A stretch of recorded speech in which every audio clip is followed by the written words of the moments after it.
السلام علیکم ورحمۃ اللہ وبرکاتہ۔ معزز سامعین کرام، آج کی ویڈیو میں ہم اسماء الحسنی کا مفہوم اور تعارف، ان کے ذکر کی فضیلت اور انسان کی زندگی پر ان کے اثرات کیا ہوتے ہیں یہ سنیں گے۔ اللہ تعالیٰ کے 99 صفاتی ناموں کو اسماء الحسنی کہا جاتا ہے، جن کا ذکر قرآن و حدیث میں ملتا ہے۔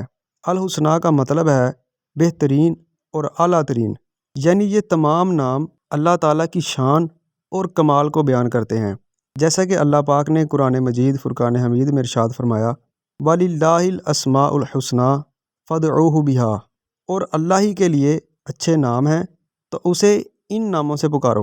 حدیث مبارکہ میں ہے کہ نبی کریم صلی اللہ علیہ وآلہ وسلم نے فرمایا، اللہ کے 99 نام ہیں، جو انہیں یاد کرے گا وہ جنت میں داخل ہوگا۔ سامعین کرام، اسماء الحسنی کا ذکر دل کو نور بخشتا ہے، روح کو طاقت دیتا ہے اور انسان کے اندر اللہ سے تعلق مضبوط کرتا ہے۔ سامعین کرام، ہر صفاتی نام میں ایک خاص تاثیر ہے۔ مثال کے طور پر یا رحیم پڑھنے سے دل میں نرمی آتی ہے، یا سلام پڑھنے سے دل کو سکون ملتا ہے، یا واسع پڑھنے سے رزق میں برکت ہوتی ہے۔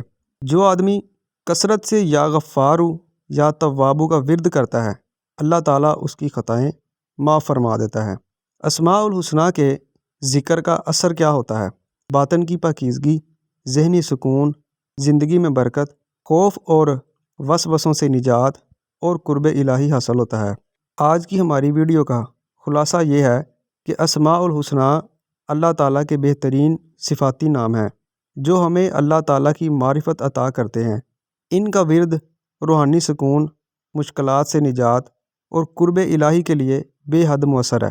ان ناموں کا ورد کرنے کے لیے آپ اپنے مرشد یا روحانی استاد سے اس کی رہنمائی لے کر پھر ان کو شروع کریں، تاکہ اس دوران ہونے والی تمام سرگرمیاں آپ ان کے ساتھ شیئر کر سکیں۔